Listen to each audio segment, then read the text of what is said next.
Vamos receber o nosso irmão, né, o reverendo Cadena, né, que estará trazendo, né, a palavra do Senhor para nós. Ele vai se apresentar. Pode vir, pode vir. Ele vai se apresentar, né? O reverendo Cadena é de Alagoas, é nordestino que nem eu. É aqui, esse é contexto de tradução. É nordestino que nem eu, né?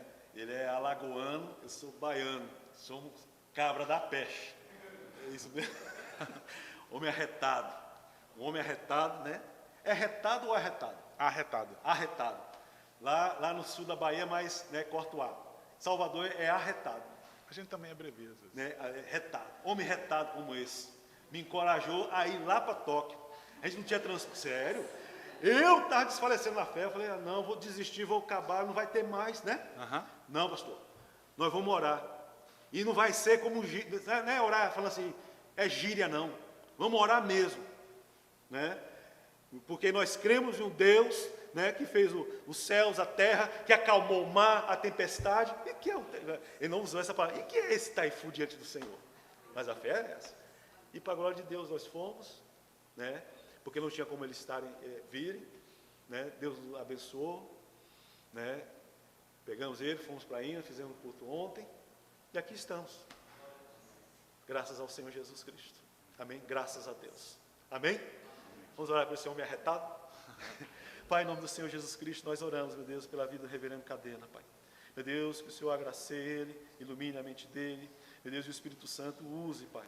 Meu Deus, para trazer a Tua poderosa palavra, Pai. A Tua santa palavra, para edificar a Sua igreja, Pai. A cada um de nós.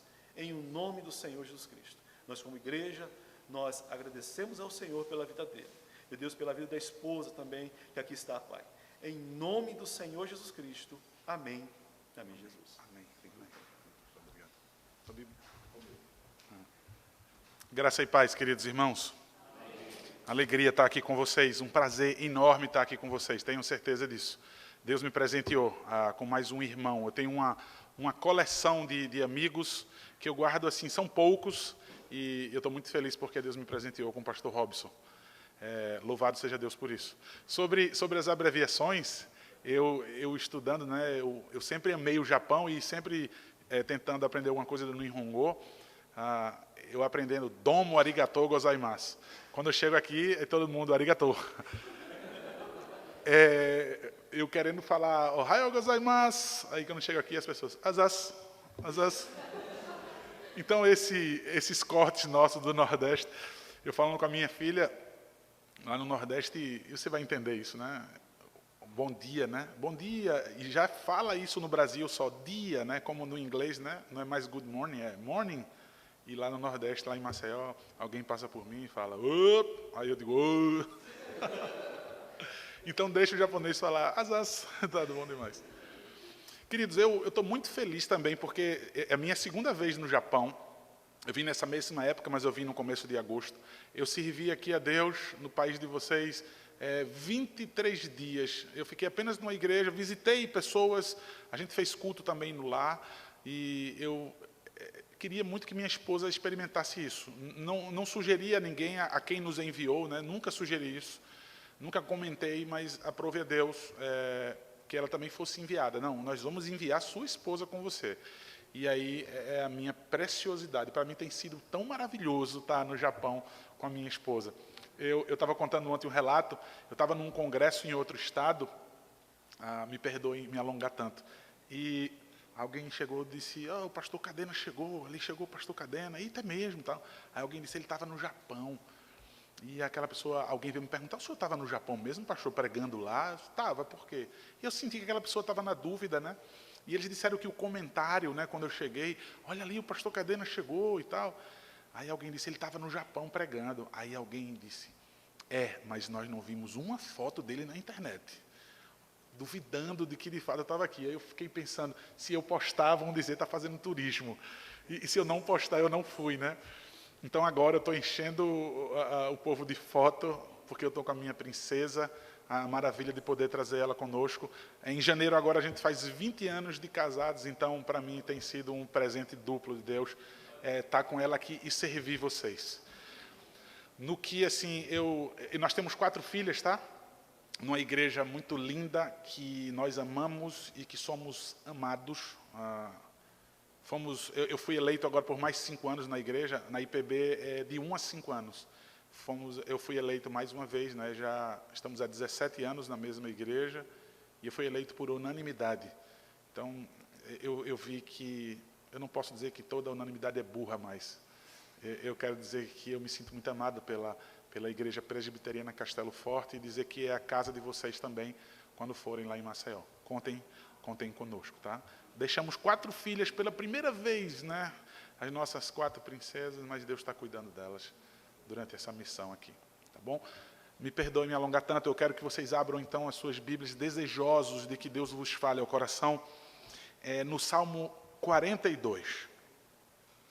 E por favor, eu peço isso, bem desejoso de que Deus fale ao seu coração, no que eu peço a máxima atenção, não a mim, talvez vocês nunca mais me verão novamente, mas a palavra de Deus, que vocês absorvam, que vocês estejam de fato sedentos, como uma terra seca, como uma esponja, e absorvam o máximo da preciosa palavra de Deus. No Salmo 42, todo o Salmo, que diz assim, a preciosa palavra do nosso Deus. Como suspira a coça pelas correntes das águas, assim por ti, ó Deus, suspira a minha alma. A minha alma tem sede de Deus, do Deus vivo. Quando irei e me verei perante a face de Deus? As minhas lágrimas têm sido o meu alimento dia e noite, enquanto me dizem continuamente, o teu Deus onde está? Lembro-me dessas coisas e dentro de mim se me derrama a alma de como passava eu com a multidão de povo e os guiava em procissão à casa de Deus, entre gritos de alegria e louvor, multidão em festa. Por que estás abatido, ó minha alma? Por que te perturbas dentro de mim? Espera em Deus, pois ainda o louvarei, a Ele, meu auxílio e Deus meu. Sinto abatida dentro de mim a minha alma. Lembro-me, portanto, de ti, nas terras do Jordão, e no monte Hermon, e no outeiro de Mizar. Um abismo chama outro abismo. Ao fragor das tuas catadupas, todas as tuas ondas e vagas passaram sobre mim. Contudo, o Senhor, durante o dia, me concede a sua misericórdia. E à noite comigo está o seu cântico, uma oração ao Deus da minha vida. Digo a Deus, minha rocha, por que te olvidaste de mim? Por que hei de andar eu lamentando sob a opressão dos meus inimigos? Esmigalham-se-me os ossos quando os meus adversários me insultam, dizendo, o teu Deus onde está? Por que estás abatida, ó minha alma? Por que te perturbas dentro de mim? Espera em Deus, pois ainda o louvarei, a Ele, meu auxílio e Deus meu. Amém. Orem comigo, queridos. Louvado seja, Pai, o teu santo nome para todo sempre.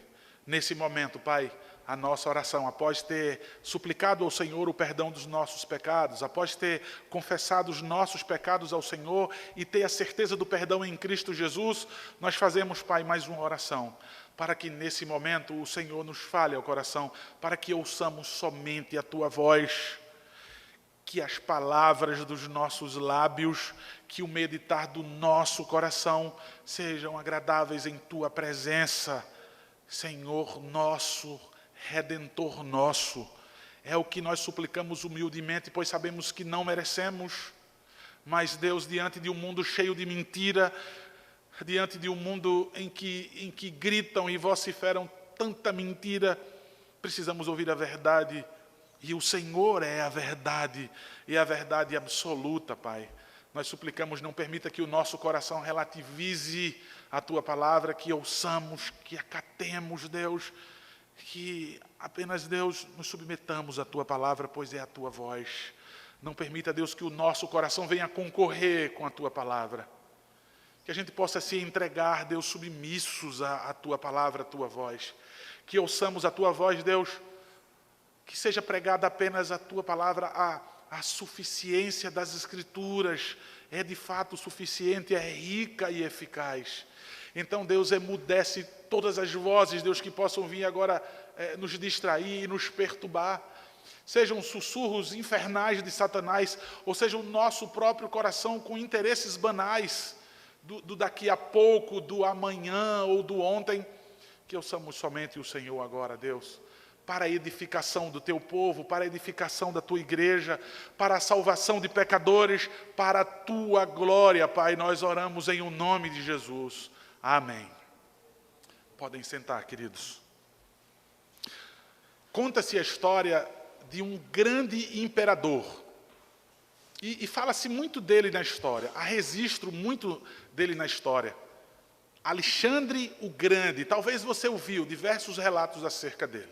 Pois bem, Alexandre o Grande, em determinado momento do seu reinado, em que ele sempre ganhava, em que ele sempre avançava, ele se depara então com um exército inimigo que o fez dar uma parada, e nesse momento lhe causou temor aquela batalha, aquela guerra, aquele inimigo era forte.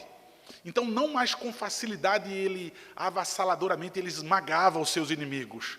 Então, naquele momento em que ele estava no seu reino, no seu palácio, no seu trono ali, muito pensativo e preocupado com aquela grande guerra, eis que a porta da sua sala se abre abruptamente e os guardas trazem um jovem soldado diante dele. E aquele jovem estava com um semblante completamente para baixo, completamente de derrota, de completamente vergonha e com muito medo, porque agora ele estava diante do grande imperador, de Alexandre o Grande. Então o grande imperador, sem entender o que é que estava acontecendo, pergunta aos soldados: o que significa isso? E aí os soldados disseram: Senhor, esse jovem soldado, no momento da batalha em que o inimigo vinha com bastante força, ímpeto, ele simplesmente acovardou, ele bateu em retirada, ele desistiu de lutar em favor do rei, em favor do imperador, em favor desse reino. Ele simplesmente desistiu, ele acovardou. Aquele imperador, então, agora, não suportando ouvir aquilo, ele do seu trono sentado mesmo, ele se dirige ao jovem, ele agora fala com o jovem. Ele diz: jovem, qual é o seu nome? É a primeira pergunta que ele faz. E aquele jovem completamente curvado, completamente encolhido, envergonhado e com medo, ele responde muito trêmulo: o meu nome é Alexandre, Senhor. Então o rei, meio que perplexo, ele desencosta as costas do seu trono e ele já avança mais para frente um pouco, como quem não ouviu direito, sem acreditar. Ele pergunta uma segunda vez: jovem, qual é o teu nome? Soldado, qual é o teu nome? E ele responde de novo com muito temor: o meu nome é Alexandre, Senhor. Queridos, esse Salmo 42, certamente eu acredito que foi escrito por Davi, apesar de no título em cima dizer ao mestre de canto, Salmo didático dos filhos de Corá, eu acredito que Davi compôs esse salmo e ele deu aos filhos de Corá para que eles pudessem musicá-lo. E por que entende-se que é Davi? Pela situação em que se encontra, pela situação em que o salmista se descreve aqui. Certamente Davi estava fugindo de Saul ou de Absalão, não podemos ter certeza aqui, mas mostra que o salmista ele estava foragido, que ele estava com muito medo e que ele estava perseguido, e que ele não podia estar no lugar da adoração. Ele não podia estar na cidade santa, ou seja, ele não podia estar no local onde Deus era adorado, o único local onde Deus habitava, onde Deus se comunicava com o homem. Então, esse salmista, inspirado pelo Espírito Santo, ele escreve com uma maestria poética incrível, de maneira que ele quer expressar o seu coração, ele quer revelar o seu coração aqui nessa poesia e nesse cântico, Somente, irmãos, com inspiração divina. Incrivelmente, ele começa descrevendo um animal para dizer qual é a sua situação. Ele precisava estampar, ele precisava colocar em vivas cores para que fosse entendido quando fosse lido e quando fosse cantado. Como é que eu me sinto? E aqui, irmãos, o salmista, ele demonstra uma situação em que ele está falando consigo mesmo, em que ele conversa para dentro, em que ele fala com o seu próprio coração e que ele fala com a sua própria alma. Que eu já me peguei conversando comigo mesmo e eu me assustei. Eu pensei que isso era algo quando eu tivesse mais velho, mas eu percebi que é quando eu estou preocupado, uma preocupação enorme, uma perturbação enorme. Então eu me pego falando alto e conversando comigo mesmo. Por que isso? Por que você está passando por isso? Por que você fez isso? O salmista, ele descreve de maneira tão maravilhosa que o reformador João Calvino, ele vai dizer que os salmos, eles são a anatomia da alma humana. O reformador João Calvino quis dizer que não existe sentimento humano que não esteja descrito no livro dos salmos. Daí nós já entendemos a nossa necessidade de ler, de prescrutar, de mergulhar, de estudar a palavra do Senhor. Porque tudo que sente o nosso coração aqui está descrito. Então ele diz assim no versículo 1, eu quero que você acompanhe comigo. Como suspira a corça pelas correntes das águas, assim por ti, ó Deus, suspira a minha alma. A corça, ele é o parente do cervo que vocês conhecem aqui, que vive aqui nas redondezas. Ele é parente do veado. Esse animal, ele emite um ruído estranho, um ruído medonho, aquele ruído de um animal sofrendo que incomoda. Davi, conhecendo o ruído desse animal, ele usa esse animal especificamente. Para vocês terem uma ideia, ele é tão específico que o ruído dele tem uma palavra hebraica somente para ele. Não é apenas um ruído de um animal, não é apenas um gemido de um animal. Ele tem específico para ele de tão horrível que é ouvir esse animal gemendo. Quando ele está passando por uma dificuldade, quando ele está sentindo dor, quando ele está assustado. Ele diz então assim, do mesmo jeito que o servo, ele geme, mas por que ele está gemendo? Ele geme quando tem um predador atrás dele, quando tem um urso, quando tem algum animal que está buscando devorá-lo, ou quando tem um caçador atrás dele. Ele entra nesse desespero e foge. Então, o que é que ele mais deseja? Ele deseja aliviar, então, aquele medo dele. Ele deseja recobrar o seu fôlego, as suas energias. E ele, então, fica sedento pelo leito do rio. O cervo, a corça, ele não suporta simplesmente quando avista o leito do rio, abaixar a cabeça e lamber um pouquinho ali a água e sacia a sua sede. Ele não para, ele vai em direção ao leito do rio e ele mergulha, ele entra completamente na água. E ali então ele bebe a água, então ali ele se refresca por dentro e por fora, recuperando sua energia. E ele também, envolto pelas águas, ele se sente seguro. E o salmista diz, então, desse jeito que o servo ele geme, a minha alma também geme, a minha alma tem sede do Senhor. Nesse momento, irmãos, eu já paro na leitura desse salmo. E eu fico pensando em algumas músicas que nós cantamos para Deus. A minha alma tem sede, a minha alma te deseja, a minha alma anela. Mas o salmista ele compara de uma maneira muito mais profunda. É desse jeito quando eu estou distante do Senhor. É desse jeito quando eu estou com uma fé medíocre, quando eu estou num nível raso de cristianismo, de espiritualidade, de uma vida piedosa, de uma vida em comunhão com Deus.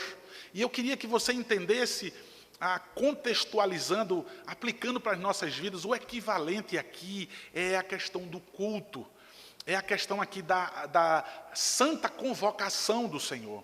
O salmista, ele não podia estar no local da adoração a Deus, no local em que ele ouvia Deus, no local em que havia, então, um relacionamento com Deus. O nosso equivalente ao culto. Nós sabemos que Cristo tabernaculou, e que hoje nós somos habitação do Santo Espírito. Mas no Novo Testamento nós vimos que continua a questão da igreja, da unidade orgânica, do corpo do qual Cristo é o cabeça. da necessidade de adorar. A Bíblia fala sobre santa convocação, ou seja, não é mera sugestão do domingo, não é mera sugestão para o primeiro dia da semana, não é um enfeite, não é um adorno, ou seja, não é opcional estar na igreja adorando a Deus. Estar na presença de Deus juntamente com os meus irmãos, juntamente com o restante do corpo, não é opcional. Mas muitas vezes, qualquer coisa me tira da presença do Senhor no culto, falando de culto, porque o contexto aqui é o local da adoração, do qual ele não pode estar, do qual ele está afastado. Muitas vezes, qualquer problema me impede de ir à igreja. É a primeira coisa que eu negocio é a adoração a Deus, é o culto. E não tem outra resposta a não ser pouquíssimo caso que você faz do que está acontecendo aqui. Eu e você, nós fazemos pouquíssimo caso. Ainda que a gente fale da boca para fora que nós amamos a Deus, que nós cultuamos a Deus, que nós é o Deus da minha vida porque eu amo. É a primeira coisa. Se eu estou saindo de casa, minha esposa me faz uma raiva, o meu marido briga comigo, ele me faz raiva, não vou mais para a igreja. Como é que eu vou para a igreja desse jeito? Peraí, independente de como você está se sentindo durante a semana ou naquele momento, independente da notícia que você recebe durante aquela semana ou naquele dia. Porque a criança caiu, se machucou. Porque eu contraí o cafuchô e eu estou respirando, eu vou ficar tossindo, eu vou ficar... Um cafuchô, afastar a gente da presença de Deus, impedir que eu adore a Deus. O salmista diz que a alma dele geme, com sede de Deus. E Deus não estava presente ali, Deus é onipresente. Um dos atributos, uma das perfeições de Deus é a sua onipresença. Deus está em todos os lugares. Seja onde aquele salmista estivesse, Deus também estava ali. É a desculpa que a gente diz, eu não posso também adorar em casa não, eu não posso assistir uma pregação em casa, eu não posso orar de onde eu estou. O salmista também podia, porque ele sabe que Deus está em todos os lugares. Deus está inclusive no inferno. Deus, ele habita no inferno numa presença punitiva. Não é o diabo que vai sentar com um tridente e atormentar as pessoas durante toda a eternidade. O diabo não manda em nada. O inferno foi um lugar feito por Deus para o diabo e os seus anjos serem atormentados durante toda a eternidade. O diabo não reina, não em absoluto. Quem reina no inferno é Deus, na sua presença punitiva, e ele vai atormentar o diabo, os seus anjos e os reprovados que não creram nele durante toda a eternidade. Então, o salmista, ele está fazendo aqui, ele está dando uma ênfase na adoração a Deus, no nosso culto. Eu quero dar ênfase nisso, ao equivalente ao nosso culto hoje. Deus, ele me convocou para adorar. Ele não sugeriu, ele não convidou. O que é que lhe impede, meu irmão e minha irmã?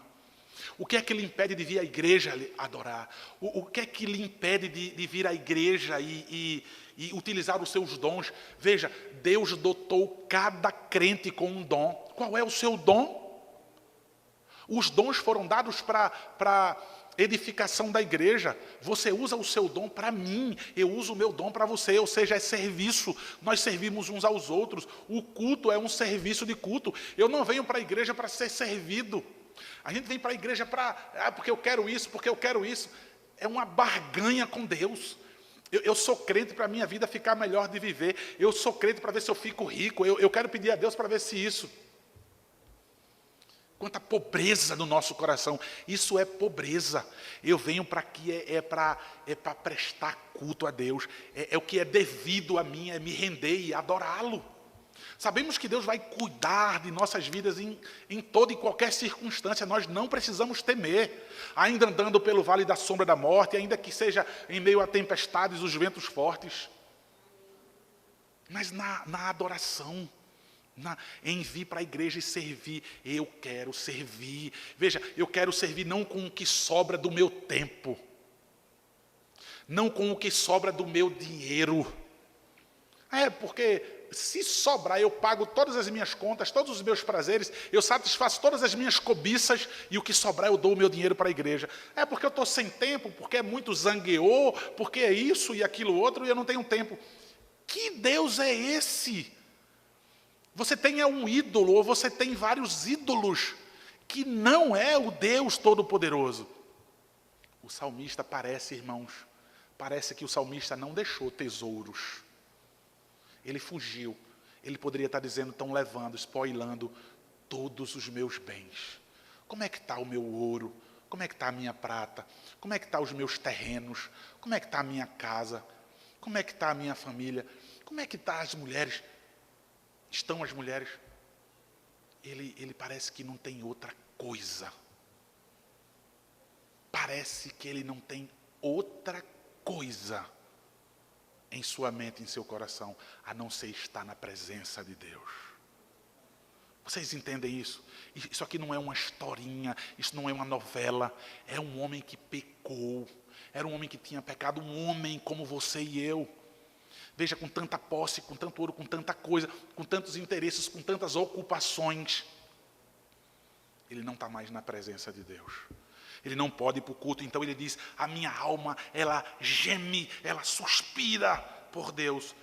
E no versículo 2 ele diz, a minha alma tem sede de Deus, ele diz do Deus vivo. Do Deus vivo, a minha alma geme pela presença do Deus vivo, de estar na presença do Deus vivo. Nós ironizamos muitas vezes, e é mais ou menos isso, é uma espécie de sarcasmo que o salmista usa. Quando a Bíblia usa tanto no Novo Testamento, quanto no Antigo Testamento, o Deus vivo, é como se fosse uma espécie de sarcasmo para dizer, não existe outro Deus. O resto são ídolos, são mortos. Tem boca, mas não fala, o salmista vai dizer em outro lugar. Tem os pés, mas não andam. Tem boca, mas não fala. Tem ouvidos, mas não ouvem. Então, quando ele diz, adoramos o Deus vivo, ele quer dizer, os outros não têm vida.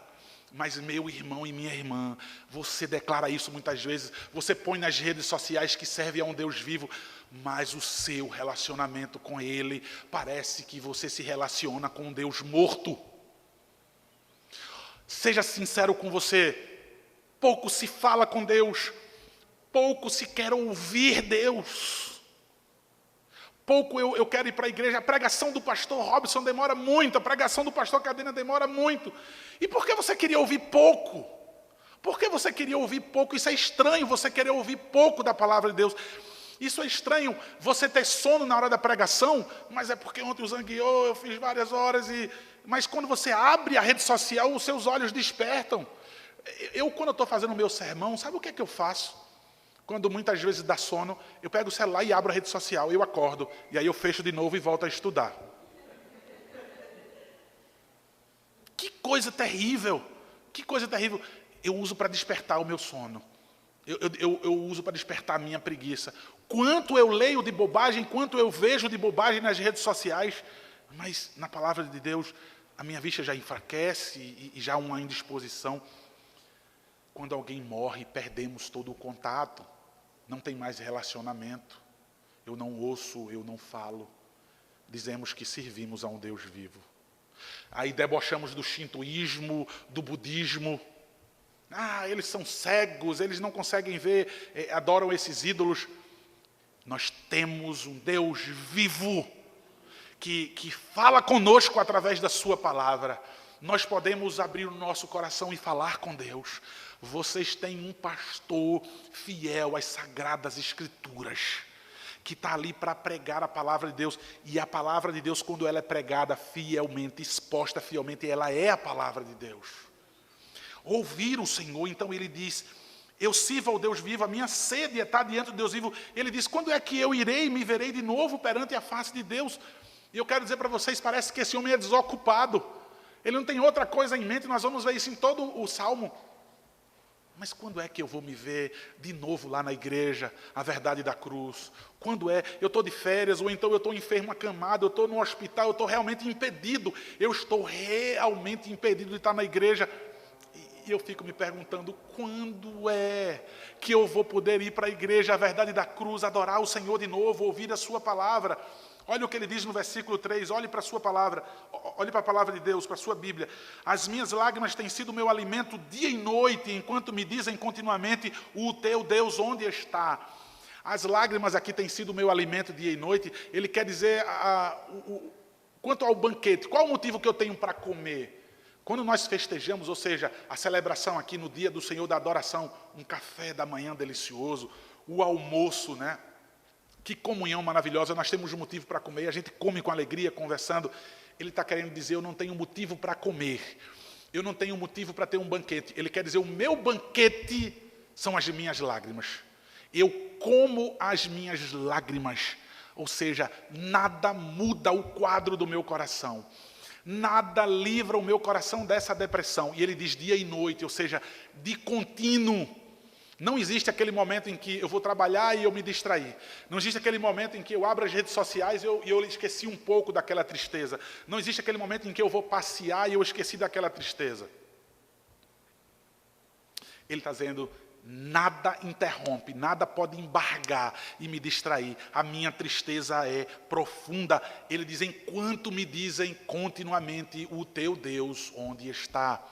Uma rápida leitura aqui, parece que estão fazendo menção, e ele vai dizer de novo, em forma de ênfase, nós vamos ver algumas repetições nesse salmo, isso é para forma de ênfase, ele vai dizer que são os inimigos dele, os meus adversários dizem continuamente, o teu Deus onde está. O teu Deus onde está não é o que, numa leitura rápida, superficial, parece. Cadê o teu Deus que não te livra da tua situação? Cadê o teu Deus que não te livra dos teus opositores? Não é isso. Na verdade, os inimigos, a maldade aqui, a perversidade aqui, é fazer menção, no equivalente, deixa eu colocar para vocês. Olha, o teu Deus está sendo adorado lá na verdade da cruz.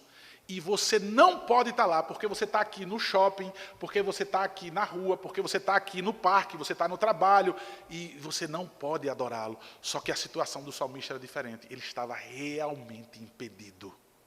Ele corria risco. Se ele não se escondesse, ele morria, ele perderia a sua vida.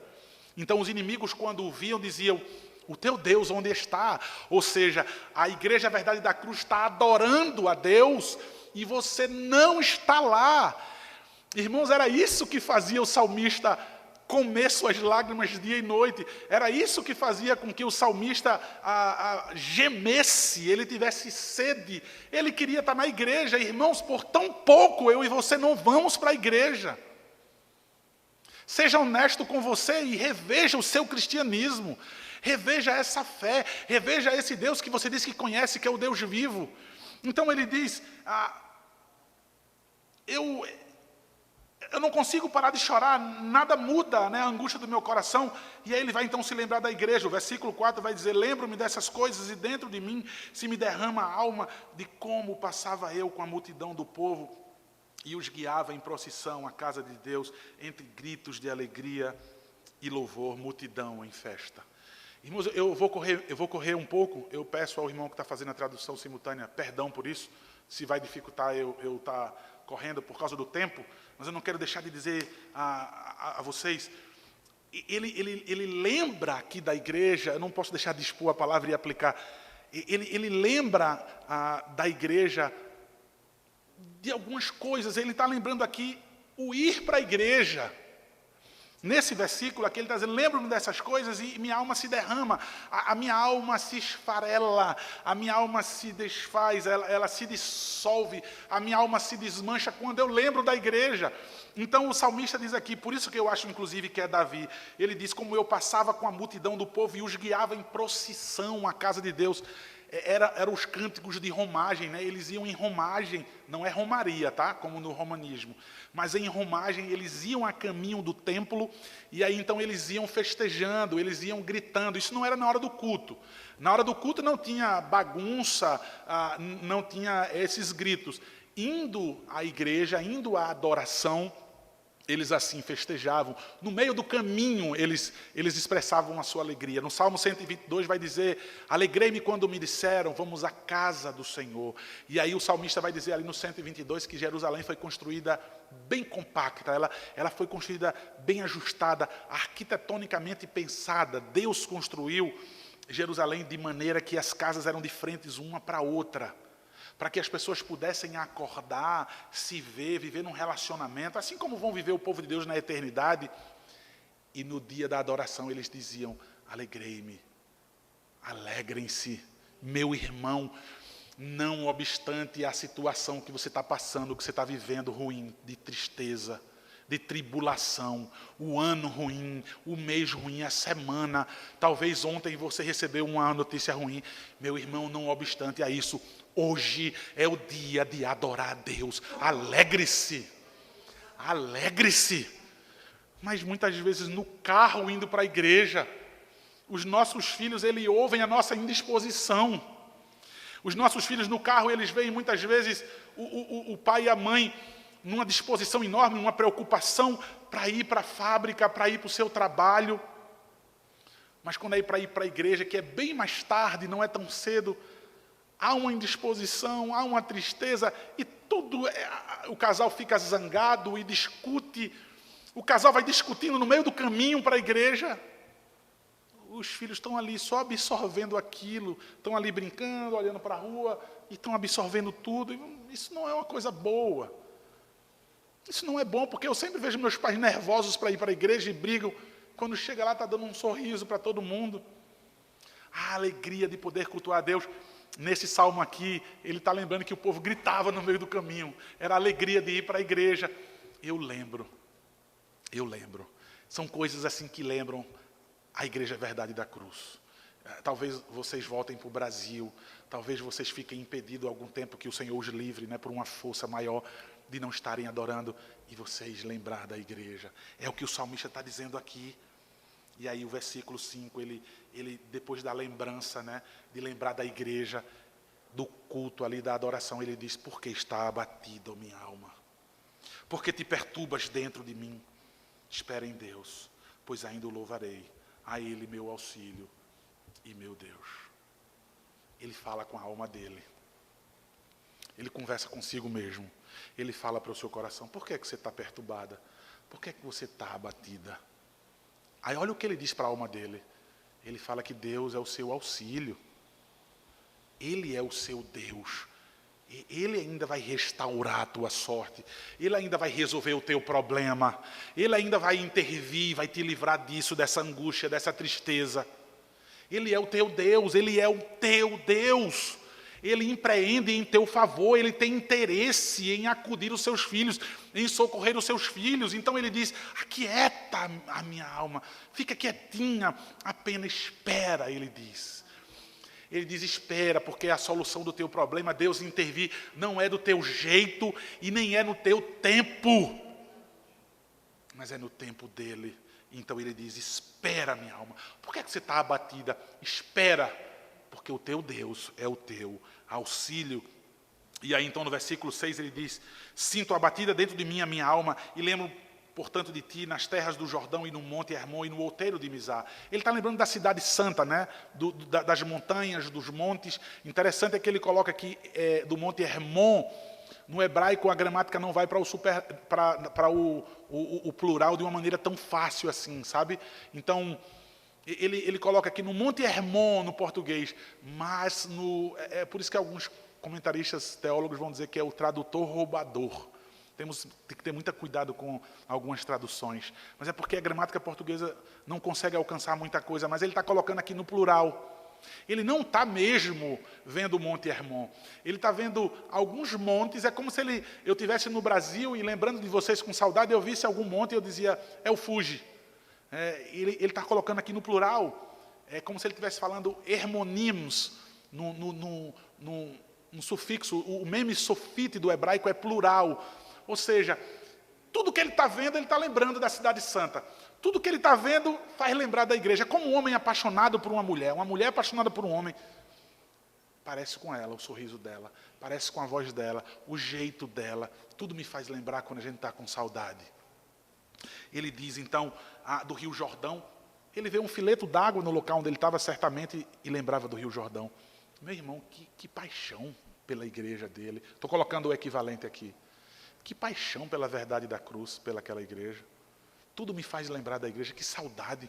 É só no próximo domingo, é só na próxima terça-feira, são só 2 programações. Como eu queria estar mais pastor na igreja.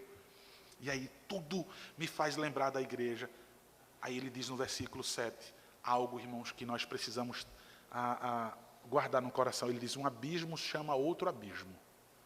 O que ele quer dizer com isso é que a situação, ela não chegou ao pior possível. Quando alguém está distante de Deus, cada vez mais distante, ela piora cada vez mais.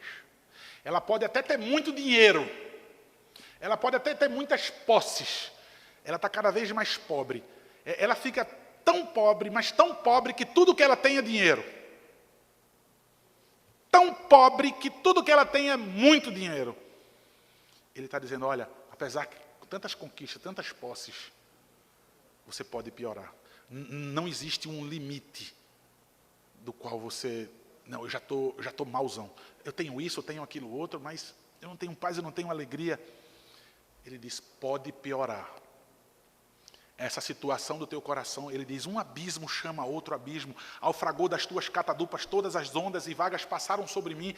Ele quer dizer uma queda d'água forte, uma cachoeira, um caminhão passou por cima dele. Ele está arrasado por isso, porque ele quer estar na igreja adorando a Deus.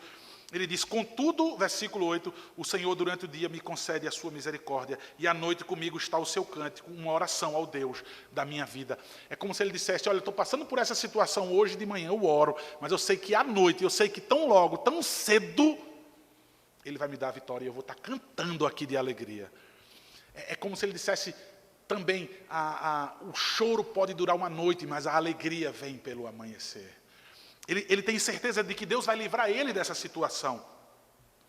O versículo 9 diz, digo a Deus minha rocha, porque te olvidaste de mim. Porque hei de andar eu lamentando sobre a opressão dos meus inimigos. E aqui, queridos, como toda a Escritura Sagrada, ela aponta para o Senhor Jesus Cristo, aqui de maneira muito clara, de maneira muito profunda, o salmista aponta para o Senhor Jesus Cristo. Porque ele pega as palavras emprestadas daquilo que Jesus Cristo iria dizer. O salmista, então, inspirado pelo Espírito Santo, ele usa as mesmas palavras que Jesus Cristo usou na cruz do Calvário. Ele usa a mesma palavra da verdade da cruz. É isso que ele usa aqui. O Senhor Jesus Cristo, antes do momento da cruz, ele está no Getsemane, no jardim do Getsemane, do que ele chama a igreja, aquele povo mais íntimo dele, aquele povo dele. Ele chama um grupo com ele, vamos orar. O lugar ali era o jardim do Getsemane. Getsemane significa o lugar da prensa. O lugar da prensa onde a azeitona ela era espremida e escorria aquele líquido tão precioso, tão valioso, para queimar nas lamparinas, para dar a luz, iluminar, para que as pessoas pudessem comer, fazer bem por dentro. Passava por fora na pele, no cabelo, passava nas feridas. Ele estava no lugar da prensa. O texto, o relato do texto nos evangelhos é que ele transpirou sangue. Ele suou sangue. Isso é possível? A medicina já comprova isso, a ciência já comprova. É raro. É muito raro. É uma depressão profunda para que os poros se dilatem da nossa pele e aí goteja, mas goteja bem pequenininho. Gotinhas pequenas de sangue. O texto bíblico diz que o de Jesus Cristo ele suava, que escorria dele. Por quê, irmãos? O que estava passando com Jesus Cristo ali? Aquele momento de oração. Ele estava sendo espremido. Ele diz, angústias de morte se apoderaram de mim. Eu estou sendo espremido, tomado por essa angústia, por esse pavor. E qual é a sua oração? Senhor, livra de mim esse cálice. Na terceira vez que ele clama, Senhor, livra de mim esse cálice, que ele ora, ele diz, contudo, seja feita a sua vontade. Que cálice é esse, irmãos? Esse é o cálice da ira de Deus. É por isso que ele está apavorado.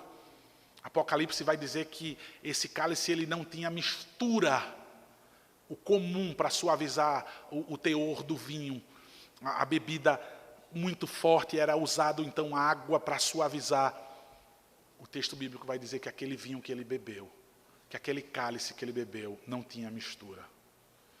Com toda a intensidade, ou seja, com toda a ira de Deus, Deus derrama aquele cálice, derrama a sua ira sobre o seu filho. O seu filho que nós vamos ver nos evangelhos, transfiguração, no seu batismo, eis o meu filho amado em quem eu me comprazo. Abre-se os céus e vem uma voz do próprio Pai dizer, esse é o meu filho amado em quem eu me comprazo, em quem eu me alegro, em quem eu tenho prazer. Mas se a gente vai para Isaías, capítulo 53, no versículo 10, nós vamos ver ali sobre o servo sofredor, sobre o servo do Senhor, falando de Cristo, o profeta, ele vai dizer, Deus se agradou em moer o filho e fazê-lo enfermar.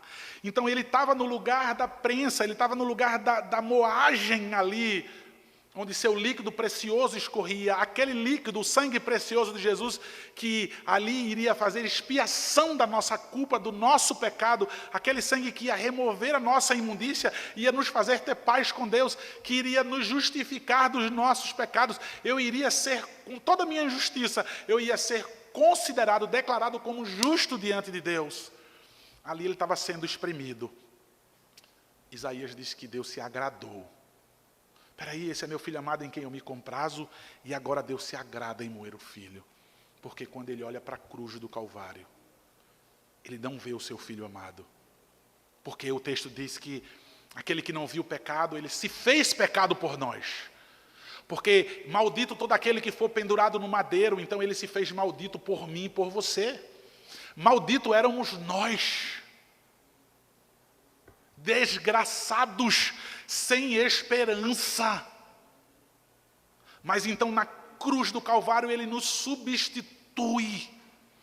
E isso é tão profundo que no Antigo Testamento, quando o sacerdote recebia a oferta pela culpa, quando recebia o animal que iria ser sacrificado, inclusive era exigido daquela pessoa um coração também contrito e quebrantado, mas aquela pessoa levava ao sacerdote o seu animal para que ele pudesse ser imolado. Por isso que tinha que ser todo puro, todo perfeito, porque simbolizava ali Cristo. Apontava para o Messias que viria, para o Salvador, para o Cordeiro de Deus que iria tirar o pecado do mundo. Então, o sacerdote pegava aquele animal, ele colocava a mão na cabeça do animal, então ele imolava o animal. Escorria o sangue, era vida sendo paga com vida. Mas não era o sangue daquele animal, era a crença em Cristo que viria. Irmãos, a pureza daquele animal, então, era transferida para aquela pessoa, e a impureza daquela pessoa, o pecado daquela pessoa, então, era transferida para o animal, então, ele pagava com a vida. Porque Deus disse, no dia que o homem pecar, o homem morrerá. Satanás é que veio, irmãos, com outra sugestão.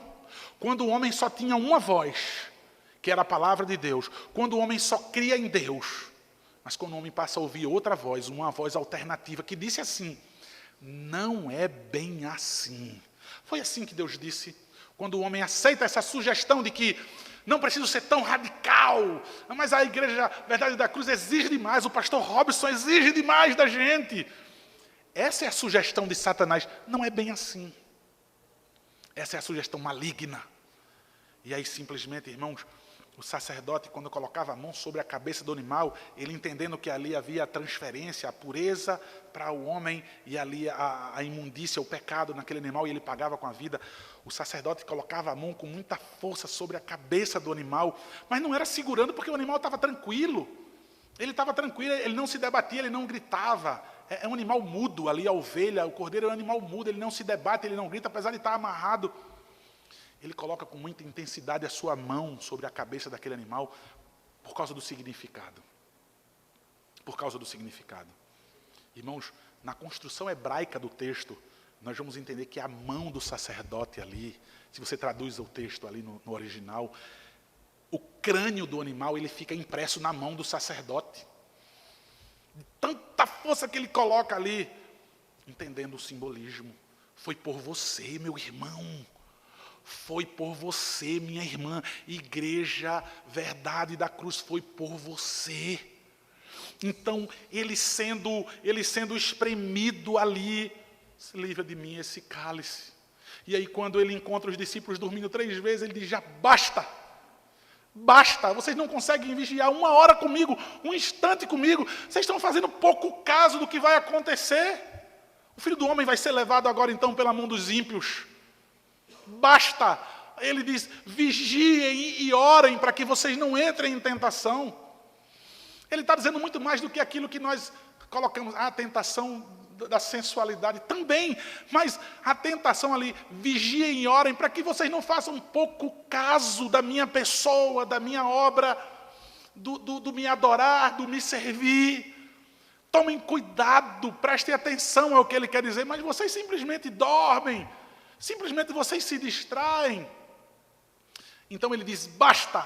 Então ele vai em direção à cruz. Ele vai enfrentar a morte.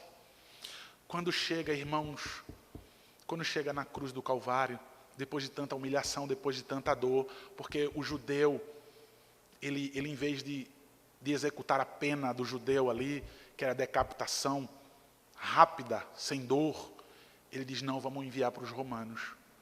Os romanos sabem fazer sofrer com muita humilhação. Jesus Cristo, então, é levado para a cruz para enfrentar a morte. Queridos, ali na cruz, ele, depois de suplicar no jardim de Getsemane, livra de mim esse cálice, contudo, seja feita a sua vontade. Seja feita a sua vontade, porque ele entende que isso é um plano eterno do Pai, do Filho e do Espírito Santo.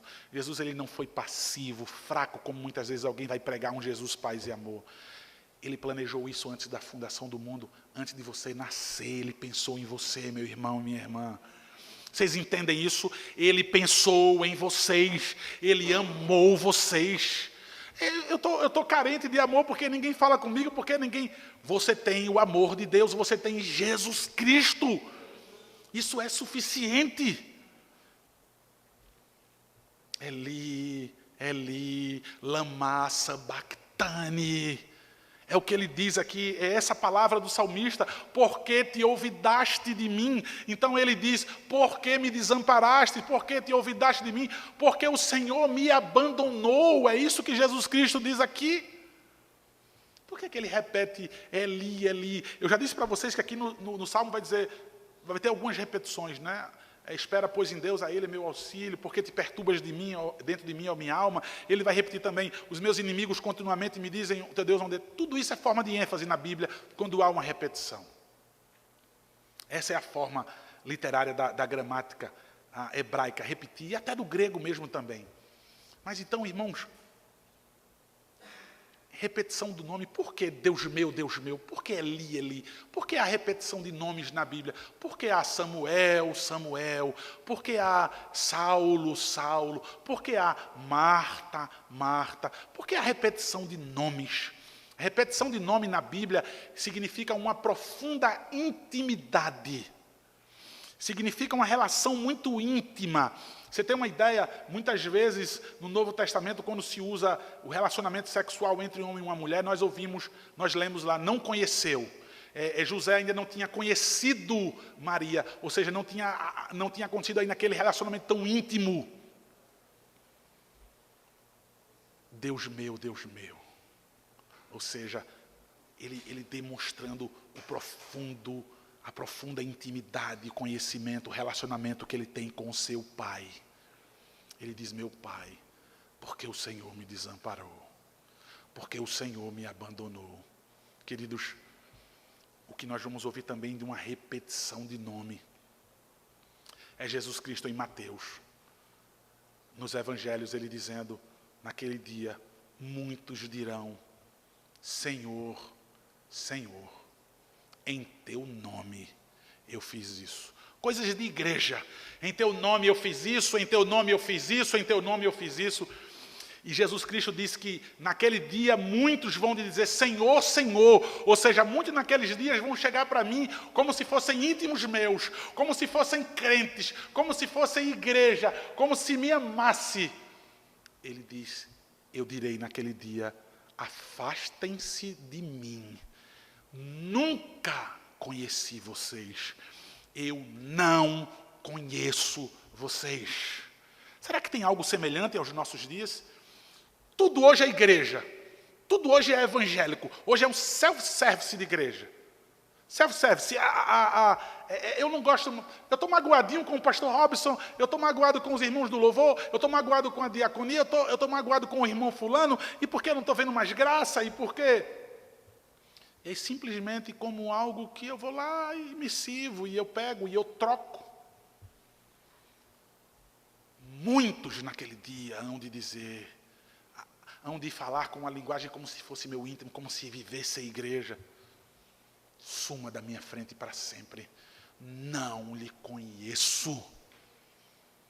Aqui Jesus Cristo diz, meu Deus, por que o Senhor me desamparou? Sabe por quê, meu irmão, minha irmã? Sabe por quê? Ele desamparou o seu filho amado em quem ele se comprasse. Por que ele moe o seu filho na cruz? Ele desampara o seu filho para que você fosse amparado, para que você fosse acolhido, para que ele pudesse dizer a você, vem a mim nessa manhã, e você possa ir a ele de uma vez por todas, porque ele ama, porque ele te recebe, porque ele cura, porque ele te transforma, porque ele te faz uma nova pessoa, porque ele te dá um novo coração, um coração disposto para servi-lo, para amá-lo, para viver para a glória dele. Eu sei que você está dizendo, eu já tentei várias vezes, pastor, eu já planejei várias vezes, mas ele precisa te dar um novo coração. Então aceite, suplique, receba, reconheça o senhorio dele sobre a sua vida. Então ele diz, porque te olvidaste de mim, porque esqueceste de mim, para que não fosse sobre vocês, para que não fosse sobre mim a sua ira. Sabe, algumas vezes o mundo, quando a gente está evangelizando de maneira real, quando nós estamos pregando a verdade da cruz, quando Paulo chega aos Coríntios, ele diz assim, eu procurei nada saber entre vocês, a não ser Cristo e esse crucificado. As igrejas hoje estão pregando aí um Cristo Papai Noel, um Jesus gênio da lâmpada mágica, que você esfrega e ele te concede todos os teus desejos. O Cristo da Bíblia é aquele que diz, olha, negue-se a si mesmo, carregue a sua cruz e siga-me. O Jesus da Bíblia é aquele que diz, vai, vende tudo o que você tem. Você não sabe todos os mandamentos, você não sabe todo o comportamento da igreja, vende tudo o que você tem, abandona o teu ídolo e agora vem e segue-me. E muitos vão voltar tristes como aquele jovem, porque possui muita coisa do qual não vai negociar, não vai trocar por Cristo Jesus. Mas nessa manhã, veja, Jesus Cristo está falando para você pela sua palavra. Você quer ter certeza de que Deus é um Deus irado? Você quer ter certeza de que um dos atributos de Deus é a sua ira? Olha para a cruz. Se você tem dúvida, alguém vai dizer, Deus é tão bom que não vai fazer isso, não. Ele fez com o filho dele. Eu posso entender, isso é uma dedução minha. Imagina como é que ele está inflamado na sua ira, porque ele derramou a ira sobre o seu filho, para que ele pudesse amparar vocês, para que ele pudesse amparar todos aqueles que creem nele, todos aqueles que se submetem a ele, todos aqueles que não desistem dele, que não esmorecem, aqueles que não dão férias para o cristianismo, para a sua fé, que não embargam, que não se permitem por qualquer coisa desanimar. Porque, irmãos, se tem um tempo ruim, eu preciso estar mais firme. Se tem um tempo de tristeza, eu preciso estar mais firme. Se tem um tempo de muita alegria, de bonança, eu preciso estar mais firme. Não existe nada que me separa do amor de Deus. Veja, o que é que Paulo diz, o que é que a Escritura diz? Nada vai me separar do amor de Deus que está em Cristo Jesus, o nosso Senhor. Ele dá duas listas ali. Ele vai dizer fome, nudez, perigo, espada. Sabe o que eu costumo dizer? E eu quero dizer a você, lê lá e coloca o teu problema. Eu quero dizer, ouse colocar o teu probleminha ali. Ele vai dizer fome, nudez, perigo, espada. Ele coloca tantas coisas, aí eu digo, coloca agora o teu problema, para dizer por que é que você se afastou da igreja. Por que é que você se afastou do corpo orgânico de Cristo Jesus? Por que é que você deixou de adorar a Deus? Por que você deixou de servir a Deus? É tão ruim um pastor ouvir isso, porque muitas vezes nós não temos coragem, porque podemos magoar, mas nós precisamos. Ah, pastor, eu estou assim porque... Olha aqui, a Bíblia está dizendo que nada separa você do amor de Deus, e você está dizendo que dá para separar. Você está dizendo que a palavra de Deus é mentirosa. Há um problema com a sua fé. Nada separa você do amor de Deus. Por você, meu irmão e minha irmã. Isso é amor. Isso é compaixão. Porque te olvidaste de mim. Isso é a verdade da cruz. Isso é a verdade da cruz. O único meio de nós sermos salvos, crendo na verdade da cruz. E aí Ele nos dando um novo coração, uma nova vida. Observe, irmãos, Ele vai dizer, continuando o versículo 9, porque hei de andar eu lamentando sob a opressão dos meus inimigos? Esmigalham-se-me os ossos quando os meus adversários me insultam, dizendo o teu Deus onde está? Esmigalham-se-me os ossos aí, irmãos.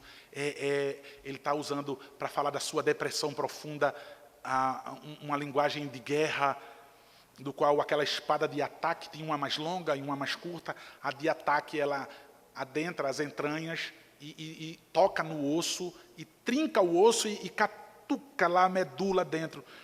Que coisa ruim, que coisa terrível sentir essa sensação. Eu, na adolescência, eu já fui esfaqueado, alguém que eu evangelizava, alguém que eu falava de Deus, alguém drogado. E foi assim, ia meter a faca no meu coração, passou no braço, tive que fazer 2 cirurgias no braço, meu braço ainda hoje é um pouco aleijado, mas ele deu uma nas costas, que no hospital me fizeram 4 raios-x e os médicos começaram a discutir porque eu estava com tanta radiação. Era uma estupidez, o médico lá disse fazer 4 raios-x nesse jovem.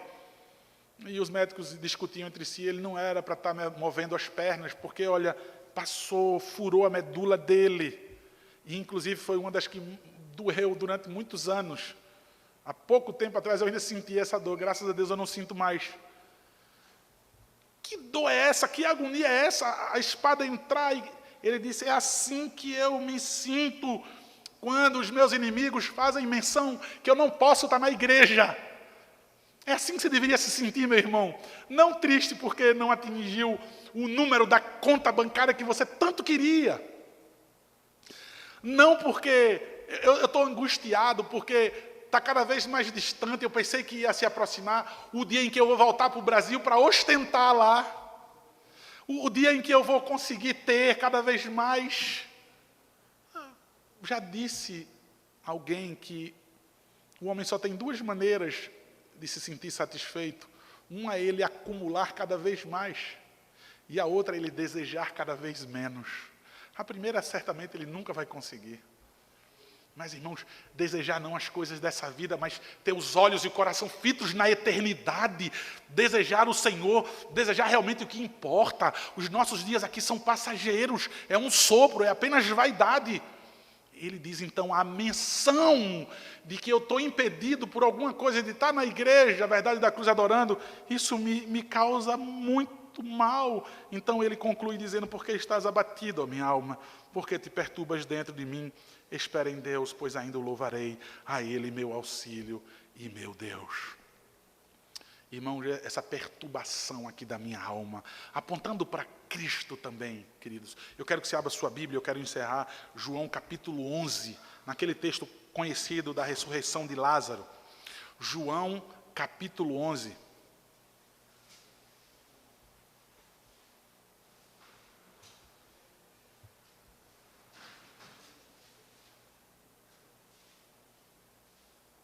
A partir do versículo 32, João 11, a partir do 32. Quando Maria chegou no lugar onde estava Jesus, ao vê-lo, lançou-se-lhe aos pés, dizendo, Senhor, se estiveras aqui, meu irmão não teria morrido.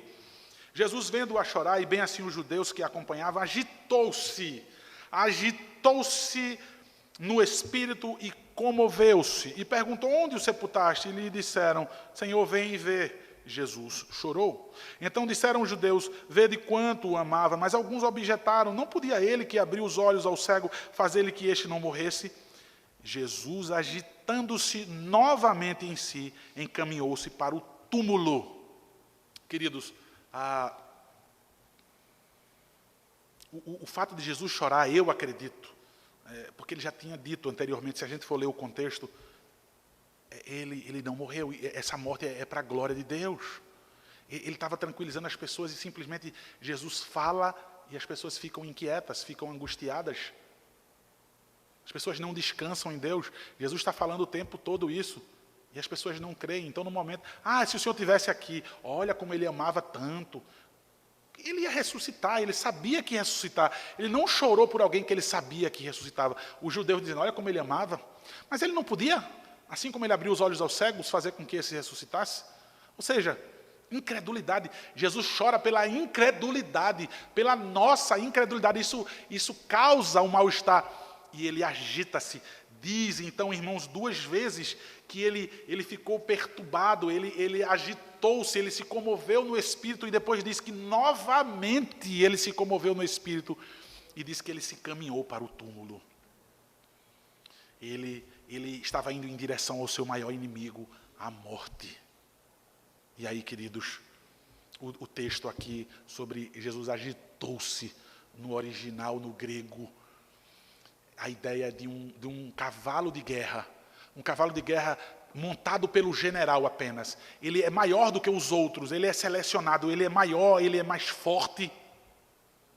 Ele é um destaque, ele é um cavalo usado pelo general para que o general esmague seus inimigos com muita facilidade e não seja ali atingido. Mas a ideia desse agitou-se é desse cavalo de guerra montado pelo general, bufando em suas narinas e batendo com sua pata no chão, como que ele está apenas com todo desejo, com toda força, com toda coragem. Ele quer ir de encontro aos seus inimigos e destruir, acabar com os seus inimigos. E diz o texto que Jesus Cristo agitou-se no espírito e se encaminhou para o túmulo. Ele está indo enfrentar a morte, ele está indo vencer a morte, e ele ressuscita Lázaro. Ele disse anteriormente, aquele que está em Cristo, ainda que morra, viverá, aquele que crê em mim, ainda que morra, viverá. Ah, queridos irmãos, por que te perturbas, o salmista diz. Jesus Cristo, ele já disse o puritano, ele venceu, ele matou a morte com a sua morte. A morte da morte na morte de Jesus. Ele matou a morte para que você tenha vida. Meu irmão e minha irmã, se ele resolveu o seu maior problema, o que dizer então as demais coisas? Os problemas que vocês estão passando. Veja, Cristo ele morreu para lhe salvar, mas para lhe transformar em verdadeiro adorador, para lhe transformar em igreja. Ele não vem buscar indivíduos, ele vem buscar a igreja.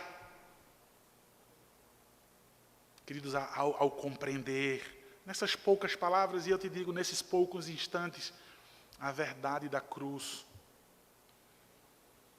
a minha pergunta é, será que isso te faz se consultar? Olhar para dentro e perguntar à sua alma, o que é que te deixa mais angustiado?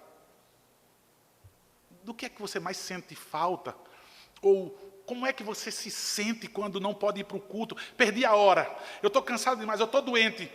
Veja, você não pode ir para o culto, mas rapidamente você pega o Instagram. Enquanto a verdade da cruz está adorando ao Deus vivo, você está lá no Instagram, se alegrando e se regozijando com tanta imundície, com tanta futilidade. Amados irmãos, o desafio nessa manhã, de agora e para sempre, crendo na graça do Senhor, que tem falado ao seu coração, talvez, acredite, talvez em muitos aqui, o coração está impermeável, como ele fez com Faraó, acredite nisso. Deus endureceu o coração de Faraó, foi Deus que endureceu o coração de Faraó. Quando os discípulos perguntam por que o Senhor fala por parábola, ele diz, porque eu quero que vocês entendam e aqueles não. Jesus é seletivo. Talvez muita gente aqui está simplesmente aguardando acabar o tempo. Talvez muita gente aqui está pensando em tantas outras coisas depois, porque é muito mais interessante. Talvez muito dormem e entram em tentação, mas talvez ao seu coração Deus tem falado. Veja, não existe embargar, irmão, a fé. É de agora para sempre, porque aquele que começou boa obra em sua vida há de completar até o dia de Cristo Jesus. Nada, absolutamente nada pode impedir de que você o adore, de que você o sirva, de que você espere nele, de que você descanse nele. Absolutamente nada. Você precisa conversar com sua alma agora e dizer, entrega-se diante do Senhor. Creia somente em Cristo, porque se eu olhar para mim mesmo, eu sei que eu sou fraco, então eu perco de vista o meu Senhor. olhar para Cristo, crer somente nele, pare de olhar para você. Sabe o que eu e o pastor Robson quer dizer? Todas as vezes que ele diz, mas eu não consigo, aí a gente diz, pare de olhar para você. Mas pastor, eu não sei se eu sou salva. E a gente diz, mas é a graça, mas eu não tenho certeza. Pare de olhar para você e olhe para Cristo. Você precisa crer na verdade da cruz. Eu finalizo, queridos, voltando para aquele jovem, para aquele soldado que estava diante do grande imperador, do Alexandre o Grande. Queridos, 2 vezes, sem acreditar no que estava ouvindo acerca do nome do jovem, da atitude daquele jovem. O imperador então se levanta do seu trono, ele desce os degraus, ele se aproxima daquele jovem prostrado no chão, se tremendo. Olhe para mim, soldado, olhe para mim.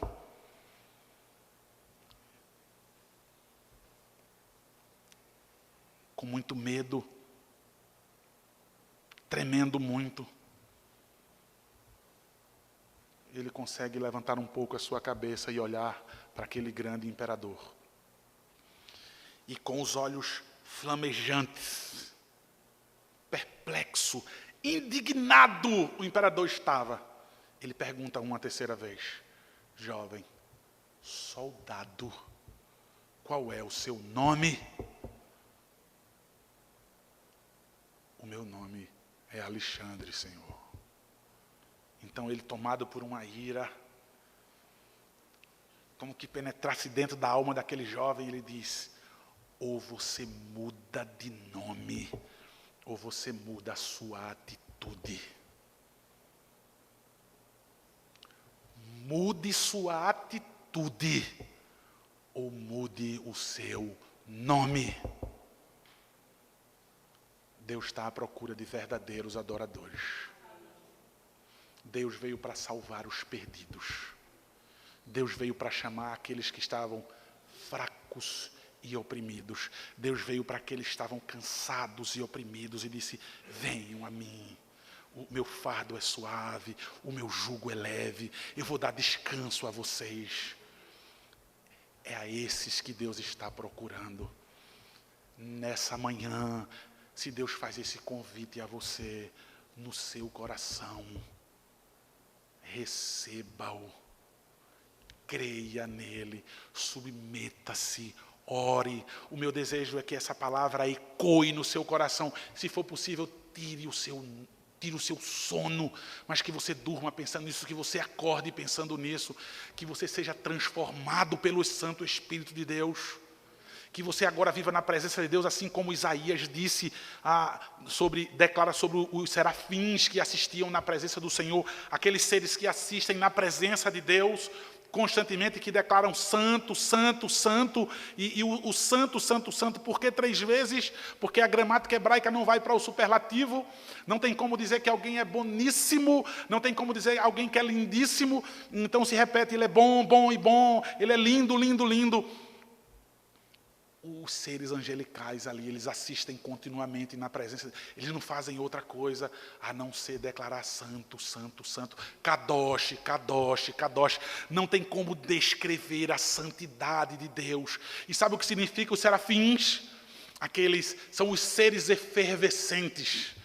E nós, os anjos, em Hebreus vai dizer que eles desejaram, eles anelaram experimentar o amor de Cristo, porque o amor de Cristo não foi pelos anjos. Os anjos caídos e Satanás não têm chance, eles não têm mais salvação, eles já estão condenados. Cristo morreu por você, minha irmã. Cristo morreu por você, meu irmão.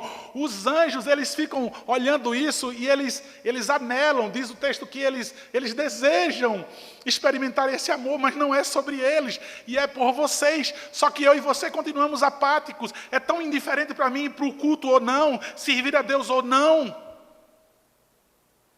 Enquanto aqueles seres que Cristo nem morreu por eles, eles borbulham, eles efervescem de estar assistindo, não saem da presença de Deus declarando santo, santo, santo. Enquanto eu e você temos tantos interesses, temos tantas idolatrias, tantos ídolos, E Deus é apenas mais um. Deus te dá a oportunidade, um adorador genuíno. Não mudem de nome. Eu peço a vocês em nome de Jesus, não mudem de nome. Confiem na graça, no amor de Deus. Confiem crendo na verdade da cruz. Não mudem de nome, mas mudem de atitude. Que Deus nos abençoe. Amém. Vamos orar, queridos. Ó Pai, por mim e pelos meus irmãos. Suplico, Pai, misericórdia. Ó Deus, graça do Senhor manifestada em Tua palavra, nos convidando para ir ao Senhor. Pai, que maravilha. Poderíamos estar perdidos no mundo aí fora. Poderíamos estar perdendo a nossa vida aí fora. E o Senhor nos traz, Pai, e fala as Suas verdades aos nossos corações. Ó Pai, que a Tua palavra seja pregada, Pai. Não saia jamais dos nossos corações. E assim o Senhor conceda àqueles, Pai, aqueles a quem o Senhor quer, a serem transformados nessa manhã para a Tua glória, Pai. Em nome de Jesus eu oro, Pai. Amém.